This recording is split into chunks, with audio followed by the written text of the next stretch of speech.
My talk today is on Igbo Renaissance, a generation's task. I'm trying to, in this paper, lay out in a very general way the prospects for a possible Igbo Renaissance and some of the issues that might give rise or give pertinence to this discussion about the advancement or the renaissance of the Igbo within the 21st century. There's too much talk about the Igbo Renaissance, and we need to frame it and nail it down to the very questions that are generated around it. I have heard many Igbo young folks say, first we take the world, then we should colonize Nigeria. It is hopeful talk, but it is also dangerous talk. Many certainly might put it down to the well-known Igbo sense of fearless dare, which sometimes leads to overreach. Some might begin to see the Igbo in the light of a colonial force, and some conspiracy that, quote, the protocols of the elders of Zion will soon begin to be fashioned against them, leading to a global blowback on a growing Igbo global presence. People are always afraid of insurgent youth and of insurgent people. Even if the Igbo have colonizing ambition, it must never be publicly celebrated, acknowledged, or sanctioned. In any case, the Igbo are not colonizing people. The Igbo also really have too much love for freedom and liberty to colonize other people. In fact, the Igbo pride themselves that they do not fight what the Igbo novelist Chinua Achebe called wars of blame. A war of conquest often has to do with the commodification of land. Igbo, from the ancient of days, found land to be too sacred to be commodified and owned. Thus they created the force of the goddess Allah, or Ani, or Ali, and endowed her with the power to strike dead anyone who would desecrate land. They created one of the most sophisticated land trust systems the world has ever known. Every land belongs to the clan and is leased out to families according to the portions granted them through the intergenerational linkage of kinship. Because land does not technically belong to anyone, it is the height of impudence to sell it to another. One may lease land to another for a period, but it is always returned to the fullness, in the fullness of the lease, which often is when the leasee returns the full value of the amount borrowed on land. Now, why am I telling this story? One is for us to understand the Igbo attitude and connection to Igbo land. Igbo land inheres in the Igbo kin network system. Igbo consider Allah Igbo sacred, a holy place. And every Igbo child, either directly or indirectly, is told this, and it is emphasized ad nauseum. This psychological connection to Igbo land is what has, in some very profound way, preserved Igbo. So much, indeed, that wherever an Igbo lives out his land or his life, he must be brought home either fully or symbolically to be buried in that land. It is a powerful spiritual basis for the continuation of the Igbo self, Onwem, and its ultimate basis in the collective spirit, Onwe. The Igbo have always been traveling people. It is in their sage statement, they who travel are wiser than even they with great hair who stay at home.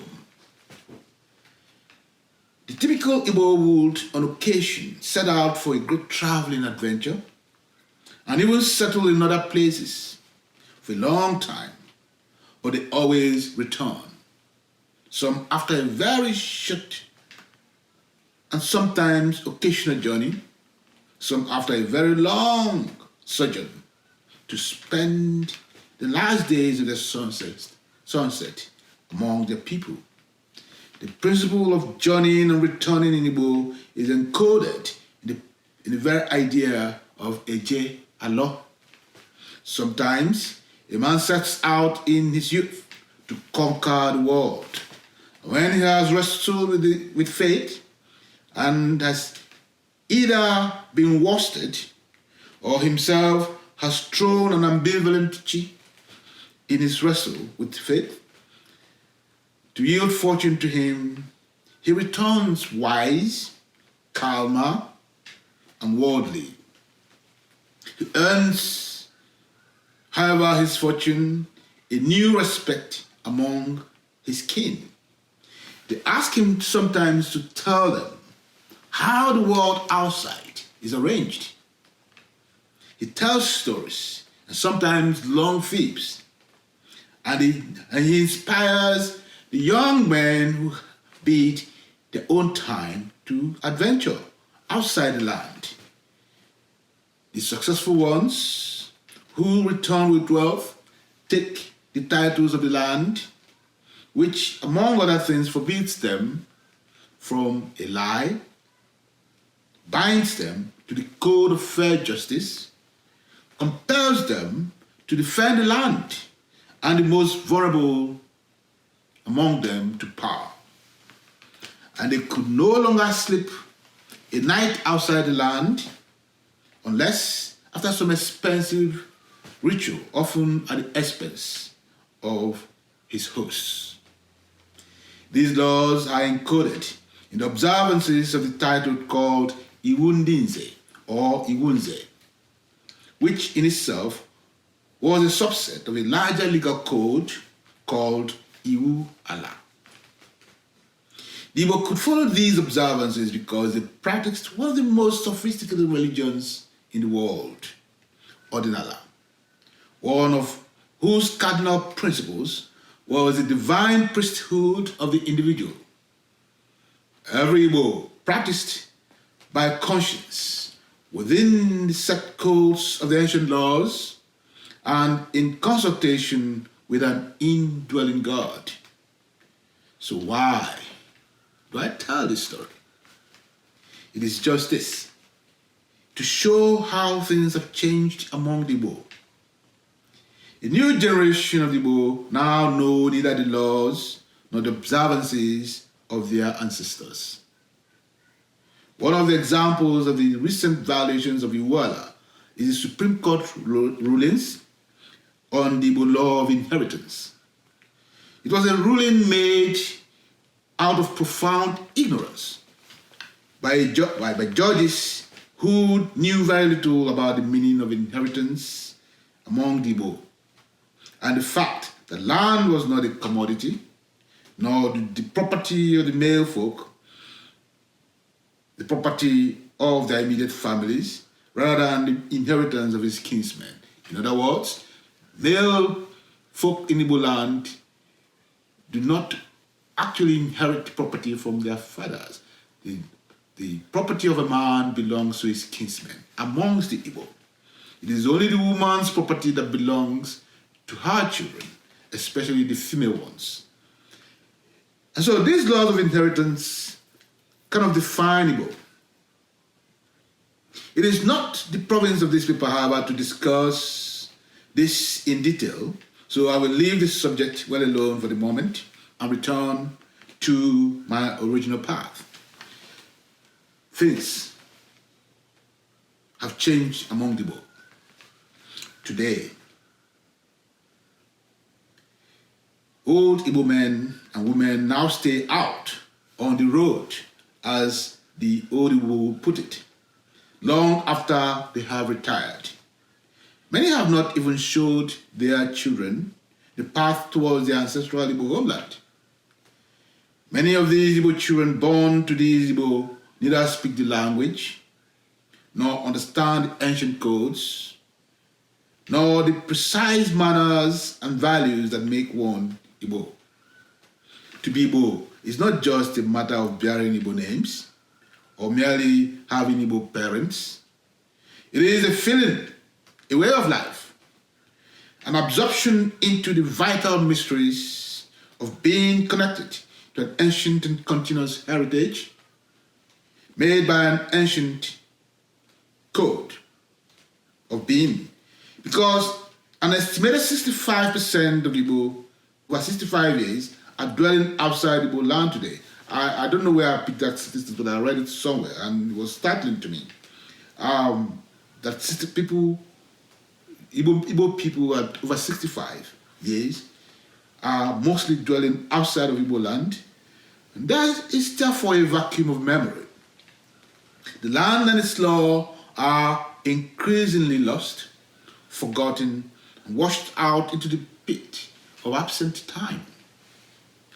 The stability once provided by a conclave of old titled men, many of them the firstborn sons of the land, the real traditional rulers of the Igbo, who constitute its court of justice, its conclave of truth, its bastion of honor, and its store of memories, is rapidly eroded. Because they have lived outside the land and their own children dwell outside that land, the power of community is increasingly lost. The children themselves are lost and are disappearing into the world and into the crowd of the hybridized, which means that one generation later, that lineage of the Igbo becomes extinct, inserted into the fold of a massive backcloth called the universal. Many uninformed Igbo think of this as a globalizing Igbo. It is a ruse. It is a disappearing Igbo. It will be a globalizing Igbo if that identity is first firmly rooted in the cycle depths of an Igbo sacred order. To be global, one must first be firmly local, as the Igbo themselves very presciently put it, and a sinulo, marama for ama. One begins to be beautiful first at home before stepping into the streets. One must first be Igbo before being cosmopolitan, because without the primary roots that anchored itself to that ancient kinship of shared divinities and shared ancestral rituals, all other rituals that perpetuate the self will be empty and artificial. And in time, because of its fleetingness, lost. That is the situation today of the global Igbo. The Igbo might be in that business of striving to take the world, and without knowing it, might themselves be absorbed and swallowed by the world around them, until nothing of them is left to bear witness to their world. That is the current danger of the Igbo. That is why we must cast about for solutions and look around the world and see how other traveling people maintained and preserved themselves. That is why I'm proud of the Yoruba. Through the Yoruba Orisha worship system or religion, a truly global Yoruba culture is emerging. Orisha is not only preserving the Yoruba language and expanding its scope, it is circulating Yoruba values, memories, rituals, knowledge system, and ancestral heritage. The Yoruba Ifa codes are opening new doorways into mysteries of a growing number of worldwide adherents, and Osogbo, the site of the sacred grove of Yemoja, is increasingly witnessing an annual human pilgrimage from across the world. That is the meaning of power. That's the true meaning indeed of being global. We must be like our cousins, and perhaps in fact surprise them in our outreach to the lost Igbo, who must return spiritually to the Igbo ancestral religion Ordinala as the basis of their being. That would be the beginning of a true Igbo Renaissance. The Renaissance movement, without the knowledge of the sacred principles and the knowledge system of the Igbo, will fizzle. And therefore, it is imperative that the Igbo restore, rekindle, and modernize the Iwu Ordinala and send out its missioners to re-evangelize the lost with the good message that the God of our fathers and our divine links to them, our gods, are awakened. In every town or city or hamlet where more than 10 Igbo reside, they must begin Ulonzuko Ordinal Igbo, which must serve like the Jewish synagogue to the Jews. As Igbo spread to cities and countries outside of traditional Igbo land, they must create centers of Igbo memories and gatherings and ancestral worship. And where the Igbo reside in good numbers, the Igbo must begin the Igbo Union schools and the Igbo international schools. Igbo children who reside internationally must be able to spend at least 1 year or even an entire schooling in exchange programs. That might also see Igbo children in Nigeria spend a year abroad in Igbo international schools internationally.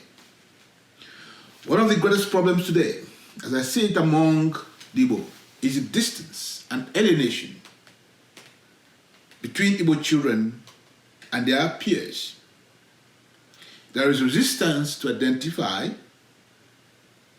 couple, and even form lifelong partnerships that are productive and necessary.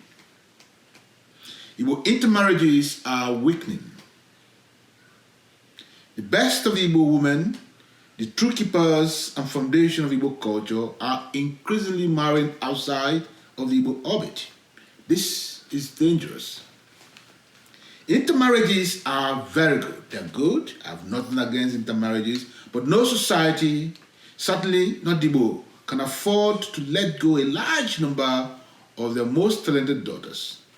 This is especially so because the Igbo invest massive resources in educating and preparing their daughters for life. Igbo women go to the best schools, they enter the finest careers, they have emotional stability, they are the source of a great history of careful selection. The prospects of reproduction and cultural continuity will be lost if the Igbo continue to permit unchecked exogamy.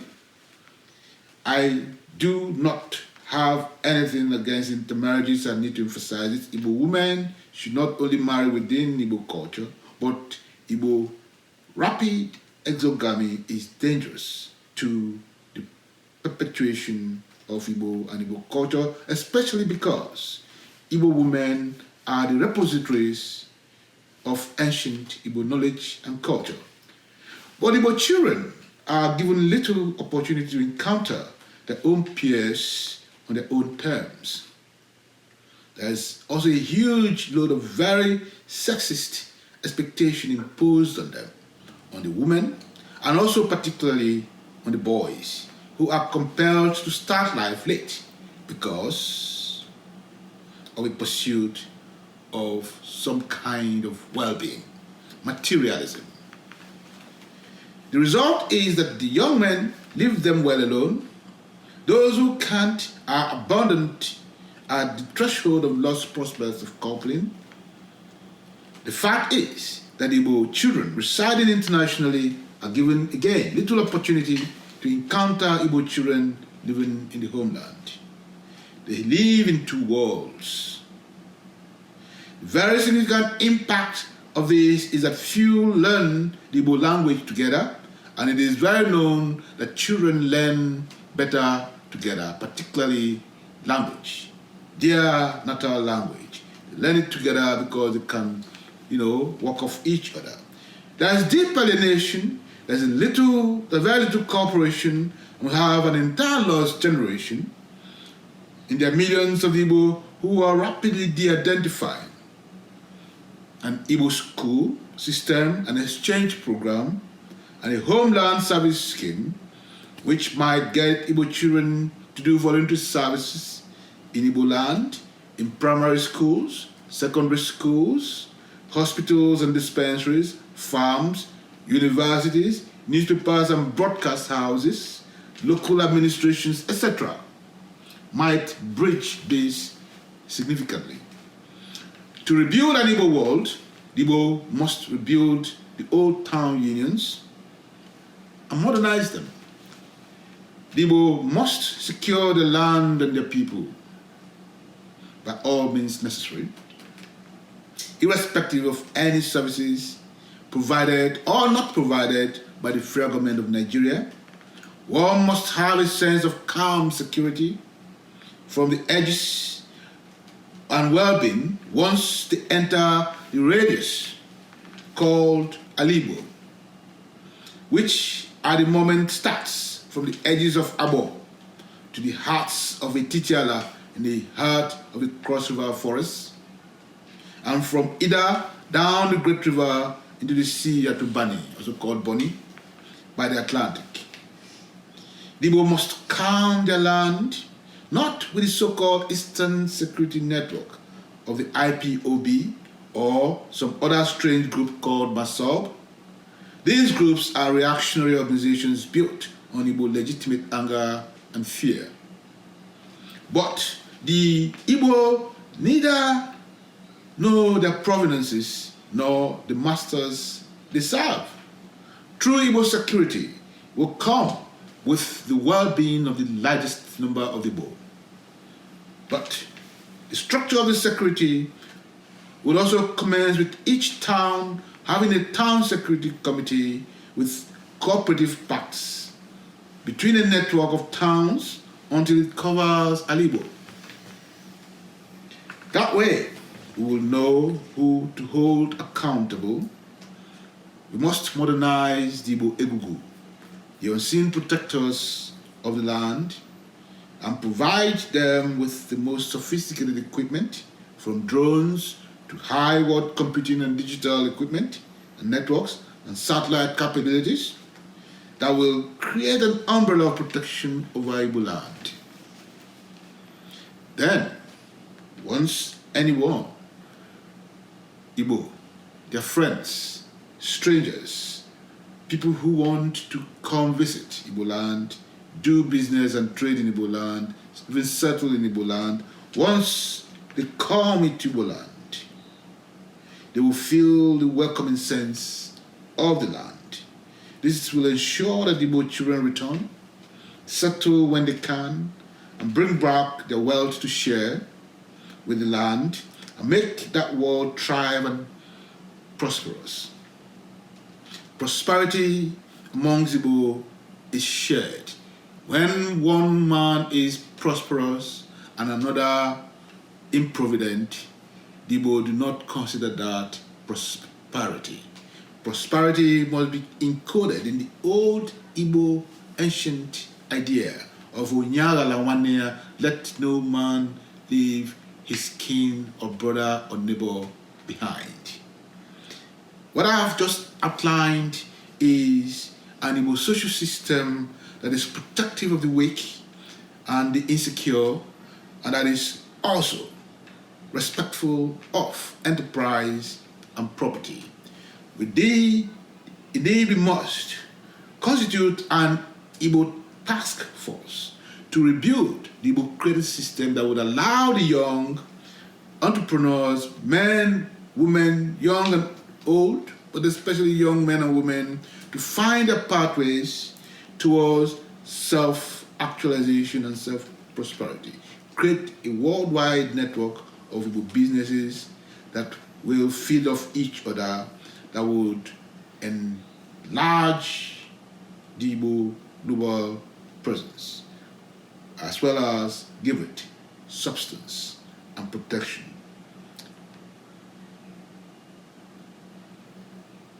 This will ensure, as I said, that the Igbo children will find their roots once more.